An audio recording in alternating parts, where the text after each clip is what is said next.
जनवरी का मंथ चल रहा है। आज 6 तारीख है और सब लोग अपने अपने टैक्स कैलकुलेशन में लगे हुए हैं।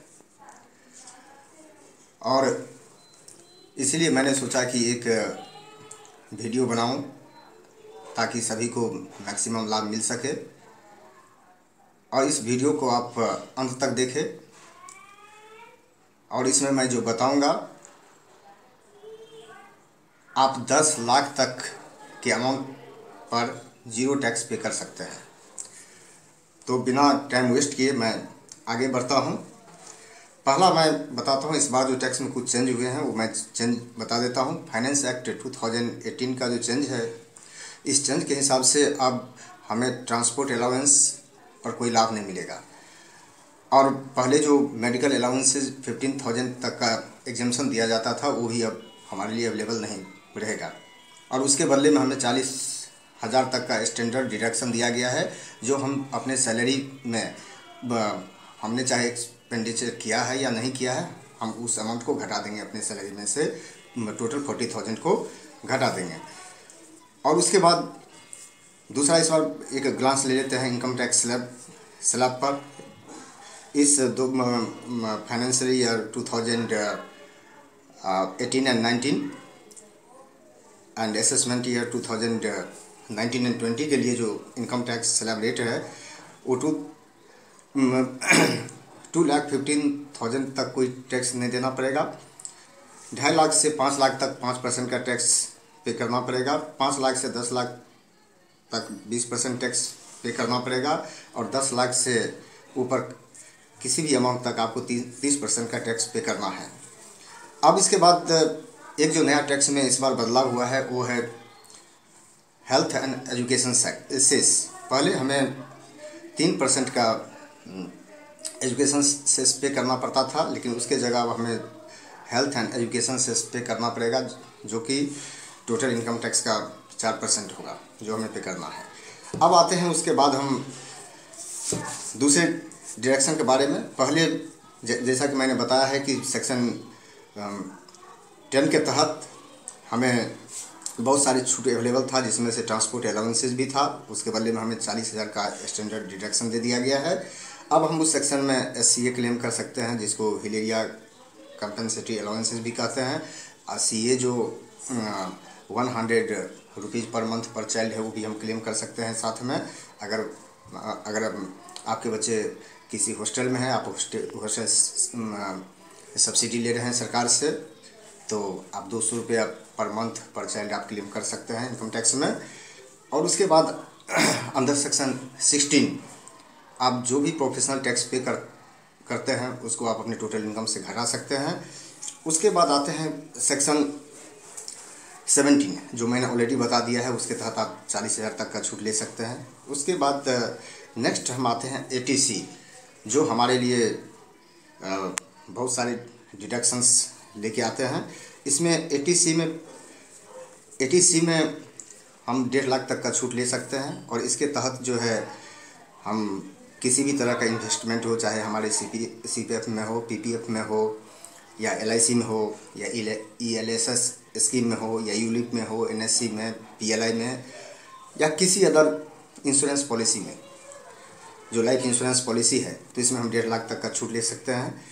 और इसके अलावा क्या है, या इसके साथ साथ जो है सेक्शन 80CC-D है, जिसमें एम्प्लॉय का कंट्रीब्यूशन जो है 1.5 लाख तक आप छूट ले सकते हैं ATC के तहत, जिसके लिए एक अलग सेक्शन है 80CC-D1।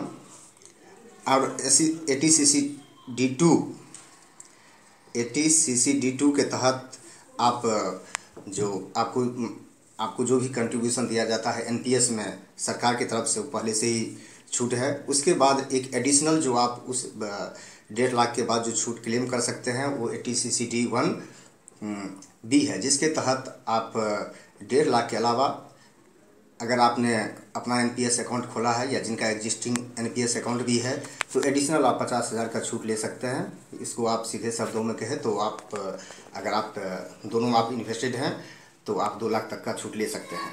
इसके बाद हम आते हैं 80 TTA ऑफ इनकम टैक्स।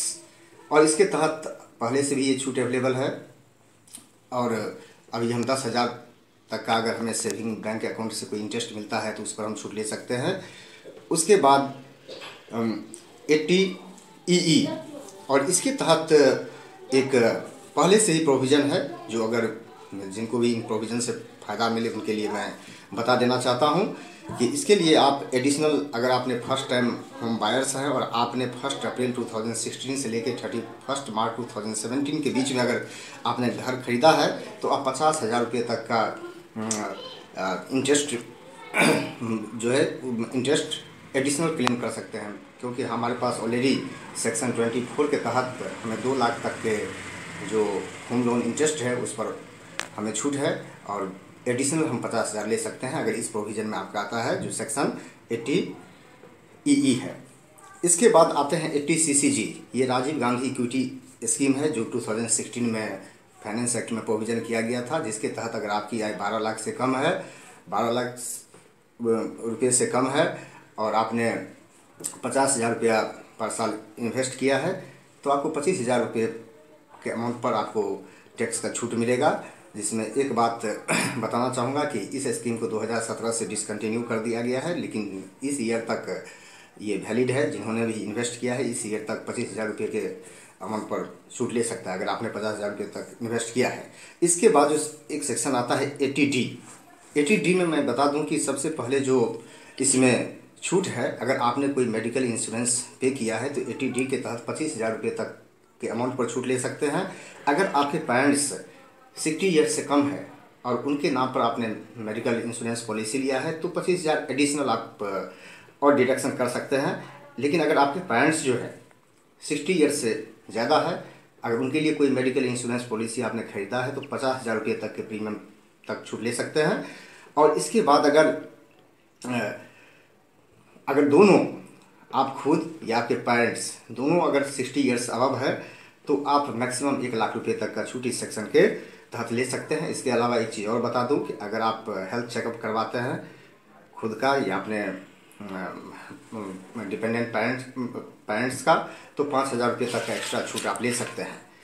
और इसके बाद जो नेक्स्ट इसमें है सेक्शन 80DDB।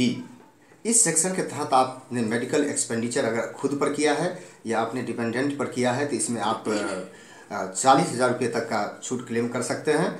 और इसके लिए अगर आपके पेरेंट्स सीनियर सिटीजन है तो आप 1 लाख रुपये तक का छूट ले सकते हैं। लेकिन इसमें एक बात बताना चाहूँगा कि इसके लिए आपको मेडिकल सर्टिफिकेट स्पेशलिस्ट डॉक्टर से देना पड़ेगा। ये कुछ बीमारी पर ही लागू है, जिसमें कैंसर आता है, न्यूरोलॉजिकल डिसऑर्डर आता है, उसके बाद एड्स है, और उसके अलावा हम कहें तो थैलासीमिया और इस तरह की बीमारी है, कई गंभीर बीमारी है या रीनल फेल्योर है। इन केस में आप ये खुद के लिए 40,000 और अगर आपके पेरेंट्स जो है सीनियर सिटीजन है तो 1 लाख रुपये तक का छूट वो भी क्लेम कर सकते हैं इस सेक्शन के तहत। लेकिन ये कंडीशन फुलफिल होना जरूरी है, इसको आप चेक कर लीजिएगा प्लीज़। उसके बाद आता है 80U। 80U के तहत जो है अगर आप खुद किसी डिसेबिलिटी से सफ़र कर रहे हैं तो आप इस सेक्शन के तहत भी जो है सो आप 75,000 रुपये तक का छूट ले सकते हैं। अगर आप सीवियर डिसेबिलिटी से ग्रस्त हैं तो आप 1,25,000 रुपये तक का छूट ले सकते हैं। उसके अलावा हम आते हैं 80G पर। 80G पर अगर आपने किसी सोशल कॉजेज़ के लिए अगर आपने दिया है तो जैसे कि अभी आपने सभी केरला रिलीफ फंड में दिया होगा तो इस केस में मैंने 50% से लेकर 100% तक, वैसे आपको 100% छूट मिलेगी उस पर। उसके बाद आते हैं 80GGC पर। इसमें अगर किसी पॉलिटिकल पार्टी को आपने कोई चंदा दिया है तो वो उस पर आप छूट क्लेम कर सकते हैं, बशर्ते कि ये कैश में पे नहीं होना चाहिए। उसके बाद आता है सेक्शन 80E। इसके तहत जो डिडक्शन है, एक और डिडक्शन आपके लिए अवेलेबल है जो इंटरेस्ट है हायर एजुकेशन लोन के लिए। अगर आपने हायर एजुकेशन लोन लिया है अपने बच्चों की पढ़ाई लिखाई के लिए तो उन पर जो इंटरेस्ट आता है उसका कोई लिमिट नहीं है, बिना लिमिट का आप उस पर छूट ले सकते हैं। लेकिन ये छूट अगले 8 साल तक ही अवेलेबल रहेगा जिस डेट से आप इंटरेस्ट पे करना शुरू करते हैं। इसके बाद आता है हाउस रेंट अलाउंसेज। अगर ये है तो इसको आप चेक कर लीजिएगा, अपने एलिजिबिलिटी के हिसाब से आप इसका भी छूट क्लेम कर सकते हैं।